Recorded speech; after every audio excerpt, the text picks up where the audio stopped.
3 versos de Romanos 8, né? Paulo enfatiza, e ele repete várias vezes: o Espírito de Deus que está em vós, o Espírito que está em vós. Por que isso? Ele quer firmar na nossa mente a doutrina do intercessor residencial. Nós sabemos que o Espírito Santo intercede por nós, ele está em nós porque nos habita. Então o objetivo de Paulo é esse. Primeiro, no verso 9, ele diz que se alguém não tem o Espírito de Cristo, esse tal não é dele. Talvez isso aí seja uma resposta mais claramente àquele grupo que acredita que o crente aceita Jesus, e aí ele tem que passar por um processo de preparação para depois receber o Espírito Santo com poder e revestimento. Isso não é verdade, porque se a pessoa não tem o Espírito de Cristo, não é dele. E aqui, quando a Bíblia enfatiza o Espírito de Cristo, é o mesmo Espírito Santo, é o mesmo Espírito de Deus. Ele está tratando da questão da Trindade Santa. Então, no verso 11, no verso 10, aliás, Paulo diz assim, ó: e se Cristo está em vós, primeiro ele afirma que o Espírito habita o crente. Ele não sabe quem é o crente, nós não sabemos se todos são crentes ou não. Aí ele diz: se o Espírito está em vós, vós sois crentes. Apesar do corpo estar morto por causa do pecado, o Espírito é vida. O que Paulo quis dizer com isso? Ele diz assim, ó: se Cristo estiver em vós pelo seu Espírito, ou Espírito Santo, embora os seus corpos tenham que passar pelo estágio da morte, em consequência do pecado de Adão, seu Espírito sustentando com a nova e imortal vida, trazida pela justiça de Cristo. Então, o que é isso? Olha o que ele está dizendo: se Cristo está em vós pelo Espírito Santo, quer dizer, lembra? Depois que ouviste a palavra da verdade, o evangelho da vossa salvação, tendo nele crido, foi o quê? Selado com o Espírito Santo da promessa. Então o crente creu, ele foi selado. No momento que ele é selado, ele recebe a habitação do Espírito Santo. O Espírito Santo começa a habitar nele. Irmãos, isso é um dos mistérios das Escrituras, porque nós não sabemos até que ponto o Espírito Santo nos influencia. Nós não sabemos até que ponto ele se deixa levar pela nossa vontade.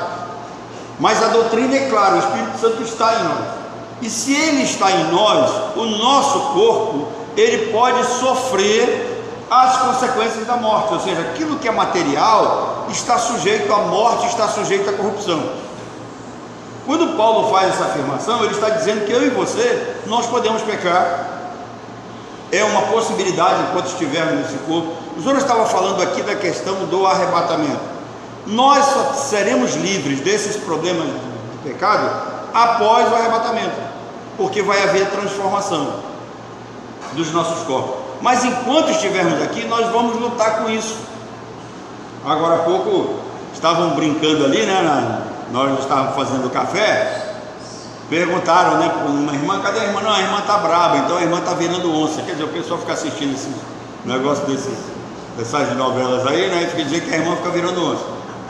Mas enquanto nós estivermos nesse corpo, tem gente que vai virar onça verdadeiramente, não literalmente, né? Mas vamos estar sujeitos a isso. E também Paulo diz: olha, o nosso corpo, ele vai estar sujeito à doença, vai estar sujeito à enfermidade, vai estar sujeito à morte, porque por causa do pecado. O pecado entra no mundo como uma punição, como uma maldição, né? Então, quando cai um tijolo na cabeça de alguém, tanto faz o cara ser crente ou não, santo ou pecador, vai ter problema do mesmo jeito, né? Então, eu fui no DB, né, fazer uma compra, e quando eu estou saindo, está lá o pessoal vacinando lá. E tem lá a placa lá, vacinando o pessoal de 60. Eu falei: ah, tá, só é para velho, então aplica uma aqui. Era o tal da vacina contra a gripe, né? E a mulher olhou para mim assim e disse: olha, daqui um ano vai ter que fazer de novo. Eu falei: essas vacinas de hoje, brincadeira, né? Um ano. Então, nosso corpo, a gente está sujeito a isso. E se a gente pode, né, tentar se livrar disso, é bom. Das doenças, mas estamos sujeitos a isso. O crente também morre. Durante os anos 80 veio uma ideia de que crente não adoecia, né? Que tinha nego orando aí para Deus ressuscitar pessoas que que haviam morrido, porque Deus prometia isso na sua palavra, e isso aí caiu por terra. Hoje ninguém faz mais isso. Por que caiu por terra? Porque esses pentecostais vêm, iludem as pessoas, né? Vendem as pessoas. Eu lembro, se você ouviu falar em igreja quadrangular, por que é quadrangular? Porque tem 4 pontos que eles defendem, né? Jesus salva, cura, batiza e liberta, né? Batiza com o Espírito Santo, cura. Então, se cura, ninguém pode adoecer. E aí vem aquela história da confissão positiva. O R.R. Soares enganou muita gente. Quando o que ele dizia? Que você, se você estava tomando remédio, o que você deveria fazer? Jogar o remédio fora e começar a declarar que você estava curado. Irmãos, muita gente morreu por causa disso fora do Brasil. A igreja Maná, tinha um cara chamado Jorge Tadeu, muita gente morreu. Até hoje esse cara, se ele é vivo ainda, acho que já morreu, a igreja sofria processo na justiça por causa disso. Então crente também adoece, crente também passa por problemas sérios, né? Crente também se deprime, crente também fica triste. Está dizendo, não, crente não fica triste. Como não? Jesus diz para os discípulos, a minha alma está angustiada até a morte. O próprio Cristo passou por essas situações, né? Então, além de afirmar que o crente foi selado pelo Espírito, Paulo diz que o Espírito habita em nós. Ele está dizendo, o Espírito habita. Vocês não podem tirar isso da mente de vocês. Nós temos o hábito às vezes de pensar que nós estamos sozinhos. Ninguém me assiste, ninguém gosta de mim, ninguém liga para mim, mas o Espírito está com você, intercede com você. Pense nisso. Deus, quando Jesus disse assim, eu vou, mas eu não vos deixarei órfãos. Eu vou, mas eu vou enviar quem? O Consolador. Então qual é o papel do Espírito Santo? É consolar, confortar, assistir, tá? Então nós não estamos sozinhos. Nós temos esse hábito de achar que nós somos os piores, né? Vocês lembram de Elias? Elias deita debaixo de um zimbro. Aí ele diz, os teus profetas queriam morrer, né? Derrubaram os teus altares, quebraram a tua aliança, mataram, né? Os teus profetas à espada, te abandonaram, e só ficou eu. Que só ficou ele nada, tinha muito mais gente, mas ele estava se achando sozinho, né? Aí chega lá o anjo dele, diz, Elias, come esse pão aí, bebe dessa água, que você não vai morrer não, Deus tem coisa para você fazer ainda. Então nós temos esse hábito de pensar que às vezes estamos sozinhos, abandonados, né? Que nós somos frágeis, que vamos ser derrotados. Não, irmão, nós temos o Espírito Santo habitando em nós. Paulo está dizendo isso, o Espírito está com vocês. Para quê? Para levantar, para fortificar, para dar direção, tá? Alimentar, conduzir. A gente precisa viver dessa forma. O mundo é difícil, sabemos disso, tá? Cada dia que passa eu vejo a conspiração do inimigo no nosso país para tentar, né, tomar, vamos dizer assim, o poder, tomar as instituições, e a primeira instituição perseguida vai ser a igreja. Não se iludam. Eu estava conversando com um esquerdista essa semana, um cara até educado. Eu disse, meu irmão, você não sabe o que você está falando. O povo tem memória curta, mas deixa eu dizer uma coisa para vocês. Quando o Lula assumiu o primeiro mandato dele, na metade do primeiro mandato, a primeira coisa que saiu é que as igrejas deveriam adequar os seus estatutos. Tá? O que era adequar o estatuto? A igreja teria que colocar os estatutos de acordo com os ditames do Estado. E aí o que aconteceu? A igreja, que até então ela era livre disso, ela passou a ser obrigada a ter um estatuto, passou a ser obrigada a ser registrada, passou a ser obrigada a prestar declaração de renda, porque eles queriam saber quanto entrava e quanto saía dentro das igrejas. Eles querem saber se eles podem cobrar imposto, tirar alguma coisa da gente. E tem gente que nem imagina isso, tá?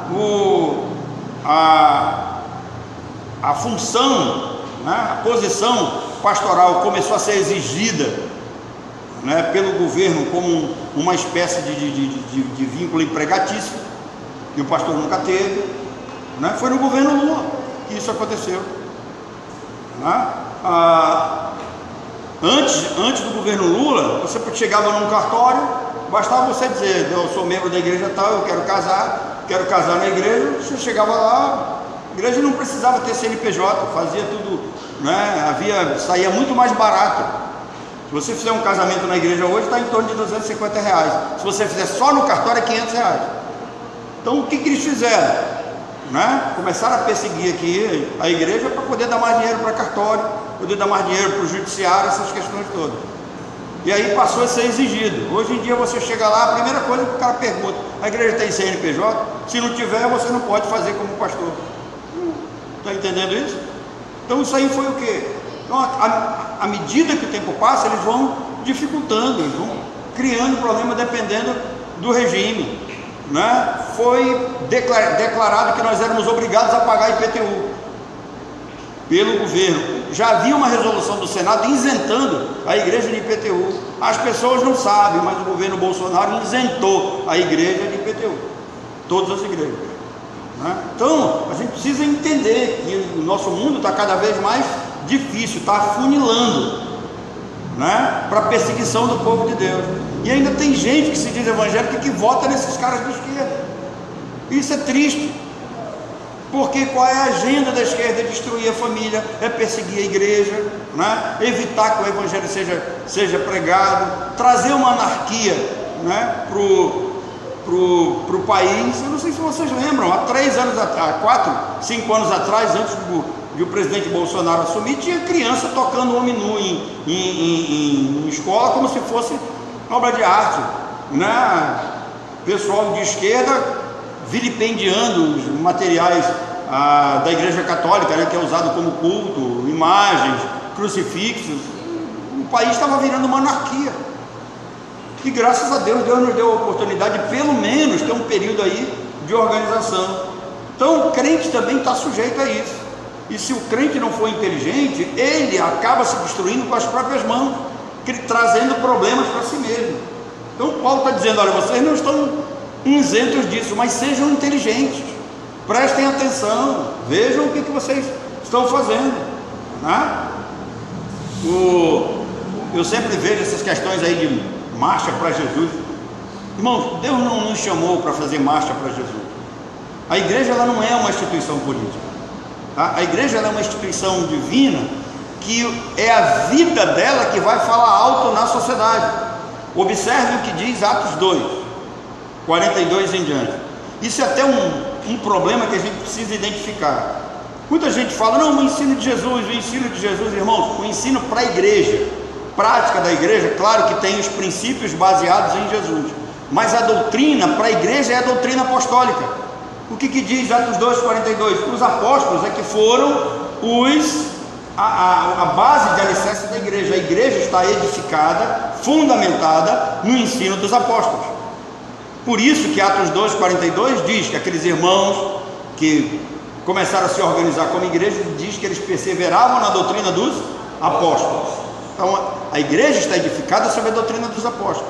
Cristo levantou os apóstolos, ensinou os apóstolos e deu a eles o poder de serem a base fundamental do ensino da igreja. Esse ensino é apostólico. Quando a gente olha as páginas do Novo Testamento, esse ensino, né, tem duas palavras no grego para ensino, que é o querigma e que é o didaquê. O que é o querigma? Querigma é essa palavra evangelística que a igreja tem que pregar para o mundo. O mundo está morto em delitos e pecados, que Cristo é o único caminho para Deus, caminho, verdade e vida. E tem a questão do didaquê. O que é o didaquê? O didaquê é aquela doutrina que é ensinada dentro da igreja, só para os crentes. A maioria dos descrentes não vão entender isso que nós estamos falando aqui, a não ser que o Espírito abra a mente deles. Como é que eles vão compreender que nós estávamos mortos em delitos e pecados? Por meio da graça de Deus, Deus nos vivificou. O que é vivificar? Ele nos deu vida. O texto que foi lido, não tem nada combinado aqui, é muito bem aplicado aqui. Ele vos deu vida estando vós mortos nos vossos delitos e pecados. O que Paulo está dizendo? O pecado vem e inutiliza o homem. O pecado afasta o homem de Deus. A desobediência leva o homem a viver uma vida distanciada de Deus. Então entra esse homem como um escravo do pecado e do inimigo. Então Deus nos liberta, nos deu vida, estando nós mortos. E além disso, Ele nos deu a presença do Espírito Santo, justamente para nos assistir, para nos guiar. E nós temos que ser o quê? Inteligentes, a ponto de saber estas coisas, olhar para as Escrituras. Irmãos, às vezes observem que as pessoas perderam a empolgação pelo Apocalipse. Antigamente tinha um negócio do Apocalipse, era Apocalipse para cá. Por quê? Porque o cara queria saber o que ia acontecer no fim, não é? Mas ele não queria saber para ele ser mais fiel, não. Ele queria saber que era para ele viver no pecado, e quando estivesse perto do fim, esse sem vergonha ia se arrepender, né? Porque ele sabia que ia estar perto do fim. E aí, irmãos, começou a cair a ficha de que o Apocalipse não traz essas revelações todas do futuro, não. Tá? Tem, claro, a indicação ali de muita coisa, mas o Apocalipse sozinho não diz nada. Você tem que conhecer também Tessalonicenses, você tem que conhecer Daniel, você tem que conhecer coisas que estão no livro de Atos, você tem que conhecer coisas que estão no Evangelho de Mateus, no Evangelho de Lucas, palavras vindas do próprio Jesus Cristo. Não é tão simples. Tá? Então, Paulo diz, olha, na doutrina apostólica, ser habitado pelo Espírito é ser habitado por Cristo. Mesma coisa, você vai ler textos que vai falar do Espírito de Cristo, vai ter textos que você vai ler do Espírito de Deus, e vai ter textos que você vai se encontrar com a expressão Espírito Santo. Mesmo Espírito, porque Deus é um, manifesta-se nas três pessoas, mas é o mesmo, tá? E nós vamos ver melhor isso quando chegar aqui em Romanos 8, 16 e 17. Em Romanos 8 também, mais tarde, nós vamos chegar nessa posição dos dois intercessores, para mostrar que o crente não está sozinho. O apóstolo Paulo vai dizer que Cristo, ele intercede por nós, e o Espírito Santo também intercede por nós. O que é isso? Nós temos um intercessor jurídico. Quando falhamos, o Paracleto, que é Jesus, né? Paracleto também é o Espírito Santo. O que é o Paracleto? Aquele advogado. Aí Jesus vai interceder junto ao Pai, vai mostrar, Marta, não, esse aí está coberto pelo meu sangue. E também nós recebemos a assistência do Espírito Santo. Então não é para nos sentirmos assim sozinhos, abandonados, fragilizados. Deus nos dá tudo o que é necessário para vivermos bem como crentes. 2 Pedro capítulo 1 vai nos dizer isso. Nos é dado tudo o que é necessário para vivermos a vida cristã e a fé cristã. Então, a doutrina dos apóstolos vai nos ensinar isso. Quando a Bíblia fala de Espírito, está falando tanto do Espírito de Deus, quanto do Espírito de Cristo, quanto do Espírito Santo. Em seguida, Paulo estabelece um contraste. Tá? O que é um contraste? Está contrariando. Mesmo habitado por Cristo, o corpo continua morto por causa do pecado. Mas o Espírito o quê? Vive por causa da justiça de Cristo imputada em nós. Isso aí já nos foi dito em outros textos, quando ele diz, ainda que o vosso corpo mortal se corrompa, né? Ainda que o homem exterior se corrompa, o homem interior se renova. Por quê? Porque o corpo ainda está afetado pelo pecado. E de que forma o corpo está afetado pelo pecado? Eu acabei de falar para vocês. Nós também, né? Crente também morre de Covid, crente também morre de câncer, crente também morre, crente também adoece. Por quê? Porque o pecado ele é universal, atingiu o homem em todos os lugares do mundo, trazendo corrupção sobre o corpo. Esse corpo, ele não, essa corrupção ela não é só espiritual, ela é física também. Tanto é que quando a gente pega o texto em hebraico, quando Deus diz assim, no dia que dele comer, certamente morrerás, está em português, mas no hebraico é uma expressão muito interessante, porque Deus diz assim, no dia que dele comerdes, morto morrerás. Então o que é isso? Quando Adão come do fruto, ele morre espiritualmente, e o corpo dele começa a degenerar, começa a acontecer uma falência natural de órgãos, tá? A gente vai perdendo as forças. Eu recebi um convite para voltar a jogar lá na Compensa. Aí agora o pessoal colocaram uma faixa de etária lá, né? 60 anos, eu fico olhando lá os meus colegas jogando. É interessante, sabe por quê? Porque a cabeça do cara é a mesma. Ele ajeita e ele pensa, eu vou bater ali, só que quando ele bate, vai para cá. Sabe por quê? O corpo não tem mais a mesma coordenação, não é mais aquele, né? Observe você hoje. Você quer pegar uma coisa lá no fundo, antigamente você subia em cima de uma cadeira, subia em cima de uma lata, subia em cima de qualquer coisa. Hoje você tem que tomar cuidado, o que é que você vai subir. Não é tão simples assim. Então, esse corpo ele vai perdendo a sua força e o seu vigor, e é isso que Paulo diz: ainda que esse corpo se corrompa, tenha problema, mas o espírito, o ser espiritual se renova. O que ele está querendo mostrar para nós? De que isso não é para ser olhado com tristeza, É natural envelhecer, é natural perder as forças, mas também é natural se manter o quê? Alegre, se manter feliz, por causa de quê? Da presença do Espírito Santo, da assistência do Senhor Jesus Cristo. Paulo diz: nós não somos como os incrédulos, como os ímpios que não tem esperança.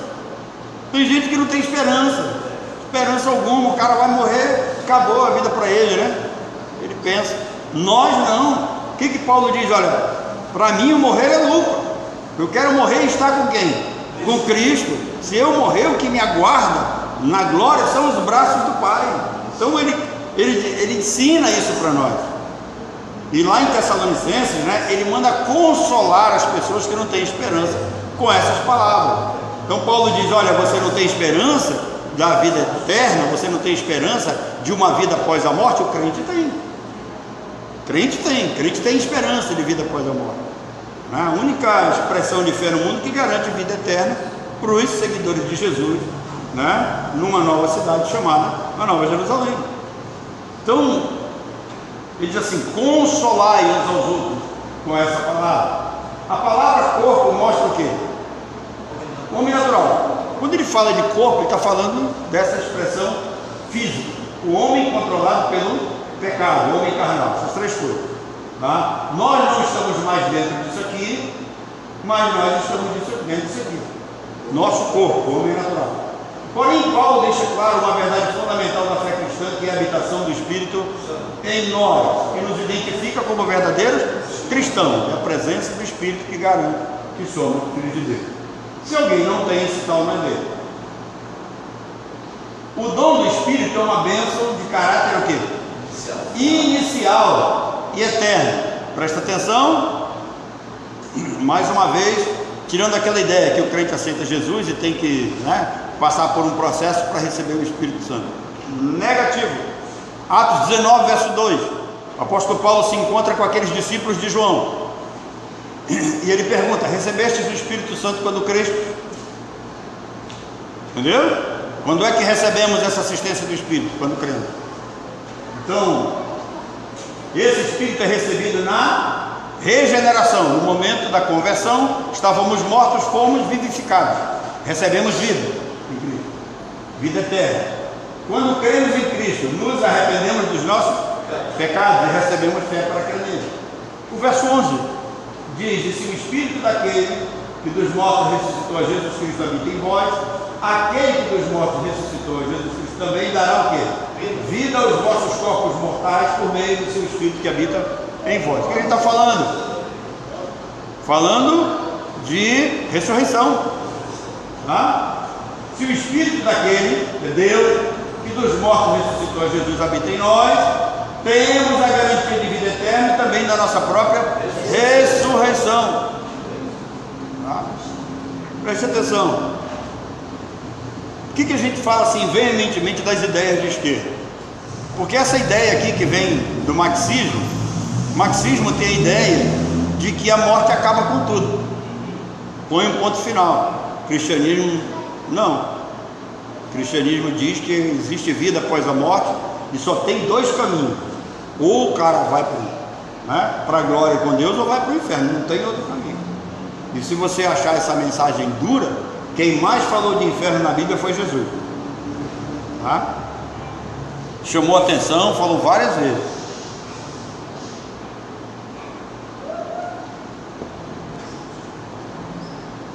Então, esse é um privilégio que só os crentes possuem.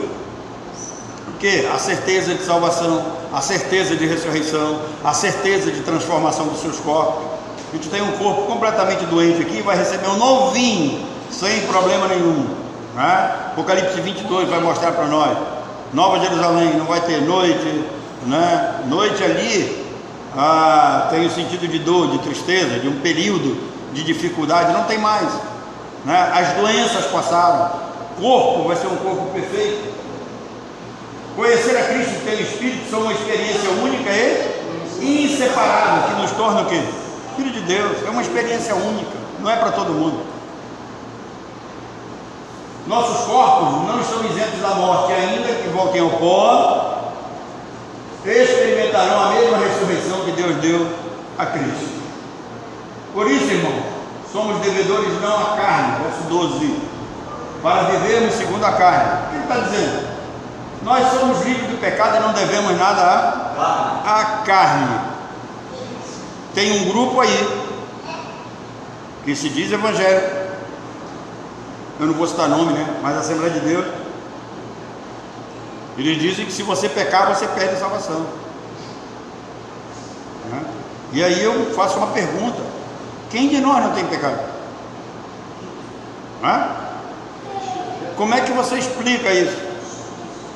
Na realidade, isso é uma ideia de salvação pelas obras, porque se eu fizer tudo certinho, a minha vida tem que estar perfeita. Não existe isso, querido, não existe. Tá? Então, Paulo diz: olha, se o Espírito habita em vós, o corpo sofre essas consequências. Esse homem físico que você vê, ele está sujeito a pecar, a ter problemas, né? E aí agora, eu não sei se vocês veem nas redes sociais, me mandaram um vídeo, né? Eu tenho um amigo chamado Roosevelt, ele vai ver esse vídeo. Ele me manda vídeo a semana todinha. Ele fica, acho que ele é aposentado, passa o dia fuçando na internet. Aí me manda. Aí o José Wellington, que é o presidente das Assembleias de Deus no Brasil, ele determinou que o Lula não poderia entrar nas Assembleias de Deus, né? Por causa da posição de esquerda, de perseguição. E aí tem um pastor da Assembleia de Deus, aliás, um pastor dessas Assembleias de Deus aí de beira de esquina, né? Que disse que o Zé Wellington era safado, era isso, era aquilo outro, não tinha moral para fazer isso, né? E criou uma briga. E aí o Roosevelt me perguntou o que eu achava. Eu falei: meu irmão, isso é resultado de quando a política entra para o predomínio da igreja. Hoje a Assembleia de Deus é mais um partido político do que propriamente a igreja. E enquanto a negada estiver votando no Silas Câmara, tudo bem. Eu quero ver quando surgir um outro candidato que vá concorrer com o Silas Câmara, que seja de um dos lá, do Samuel lá, ou do Jonathan, eles vão se dividir. Se vocês não sabem, o Silas Câmara tem uma igreja, o Jonatas Câmara tem outra, o Samuel Câmara tem outra. A gente lê lá a Assembleia, mas nem todas as Assembleias são as mesmas, tá? E eles ensinam isso. Por quê? Porque é um grupo que tem uma preocupação de quê? De um número grande, uma boa arrecadação, e ninguém está preocupado em ensinar o Evangelho. Mas a igreja ela tem que estar fundamentada no ensino dos apóstolos. A gente precisa ver o que os apóstolos dizem. Então, nós, de fato, nesse corpo, nós podemos errar sim, falhar, há escorregões, há tropeços, há quedas, mas irmãos, onde abundou o pecado, superabundou a graça de Deus é maior. Deus não vai deixar que nenhum dos seus escolhidos fique pelo meio do caminho, não tem como, tá? Deus vai cumprir aquilo que Ele determinou para cada um de nós. Filipenses 1,6: estou plenamente certo de que aquele que começou a boa obra em vós há de completá-la até o dia de Cristo Jesus. É belíssimo. Então Deus não tem projeto pelo meio do caminho. Aquilo que Ele começou, Ele vai terminar.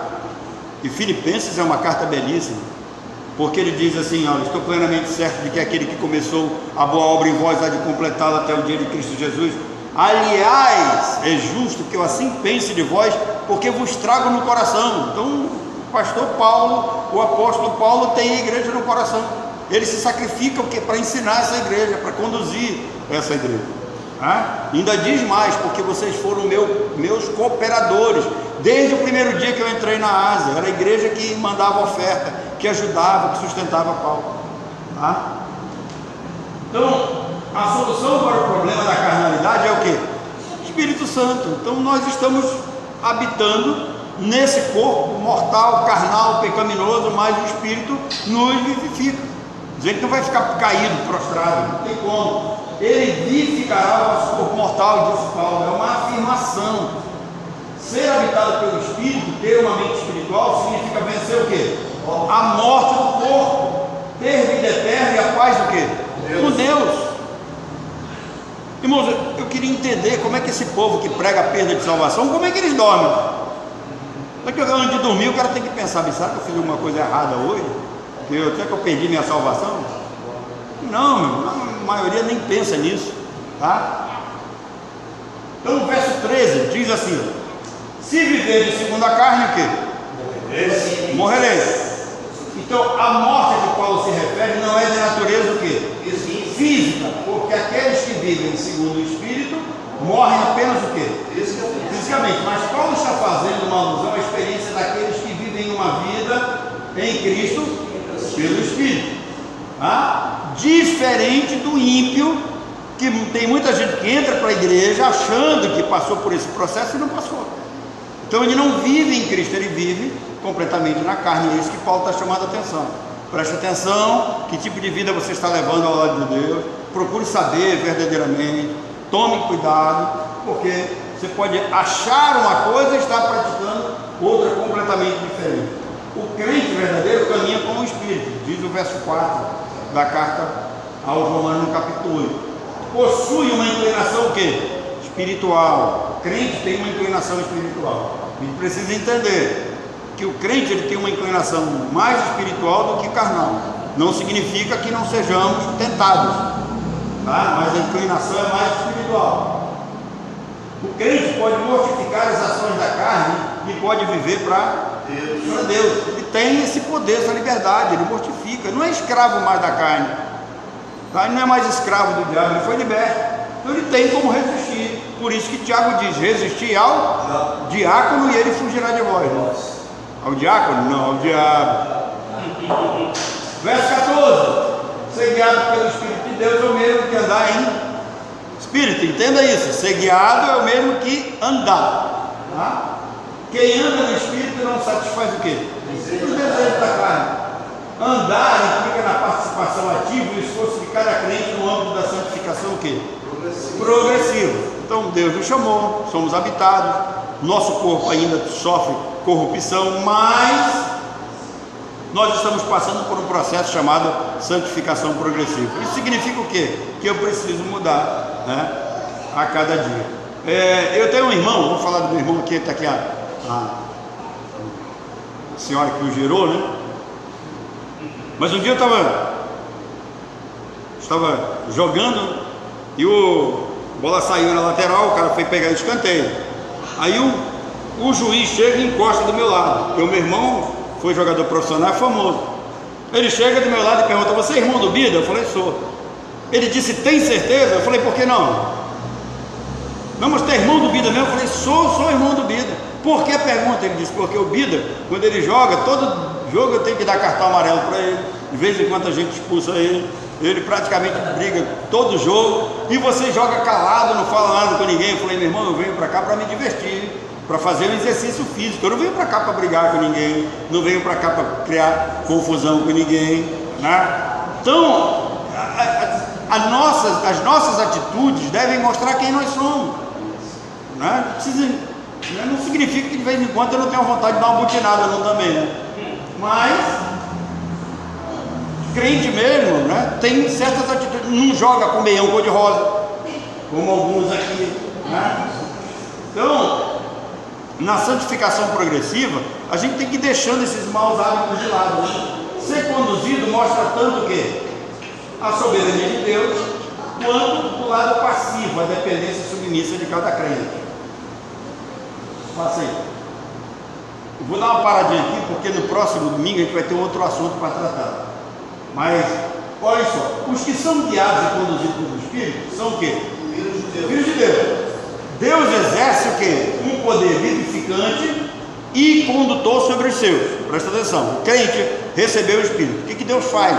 Deus trabalha nesse vaso, Deus o conduz, Deus o guia, mas mesmo assim, ele ainda tem inclinações para o mal e para o erro. Então, o que a Bíblia está mostrando aqui? Duas coisas muito interessantes. Deus é soberano? Tá? Deus tem vontade? Tem. O homem Ele é livre? É. Esquece livre-arbítrio, ele é livre, tá?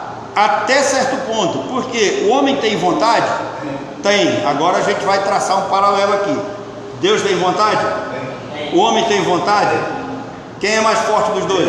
Então vai chegar um momento que a vontade de Deus vai o quê? Sobrepujar a vontade humana. Precisa entender isso, tá? E é esse ponto que eu vou abordar mais tarde, a partir daqui, porque aí nós vamos entrar num outro ponto doutrinário muito interessante.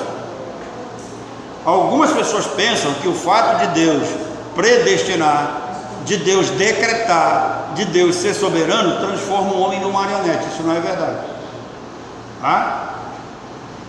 A Bíblia coloca claramente essas duas posições: Deus é Senhor, Deus é soberano, Deus decreta, Deus, a sua vontade vai prevalecer, mas o homem não é um robô, o homem não é um marionete. Esse talvez seja o grande mistério da humanidade contido nas Escrituras. Eu acho isso muito mais profundo do que a própria doutrina da Trindade. A doutrina da Trindade é fácil de você entender, é uma só essência que se manifesta em três pessoas, é Deus, isso é um mistério da divindade. Agora, como pode você cumprir os decretos de Deus sem ser obrigado, sem ser forçado, e você cumpre livremente? Isso é um mistério, tá? Você não é um robô. Você acorda todos os dias planejando, você acorda todos os dias sabendo quem você é, você acorda todos os dias com ideias novas, você acorda todos os dias com projetos para cumprir na sua vida, ao mesmo tempo que você está cumprindo aquilo que Deus determinou para você. Então é uma ignorância absurda de alguém dizer: ah, se Deus decretou, se Deus predestinou, o homem é um marionete, é um robô. Não é. Deixa de ignorância, né? Tem um texto nas Escrituras que eu acho um dos textos mais profundos da Bíblia e que ninguém percebe. Lucas 22:22. A maioria dos líderes passam por cima. Diz assim: porque na verdade o Filho do Homem vai segundo o que está decretado. Ponto. Mas ai daquele pelo qual ele está sendo traído. Presta atenção. O Filho do Homem, que é Jesus Cristo, vai segundo o que está o quê? Determinado. Nós vamos estudar esse ponto aí. Passa aí. Por isso que eu vou deixar isso para domingo, porque ele passa aqui, ó. Lucas 22:22. Tá? Olha, Judas sabia o que estava fazendo. Judas planejou e executou a traição livremente. Se Judas fosse um marionete, Deus, que é justo, não poderia condená-lo. Portanto, os homens cumprem livremente o quê? Os decretos de Deus. Tá? E domingo nós vamos ver essa questão aqui dos edomitas. Explica muito bem isso aí. Tá? Volta aí. Volta um. Então olha só. Jesus estava se conduzindo no processo de crucificação de acordo com o que foi determinado. Deus determinou. E aí nós vamos ver que Atos 4:20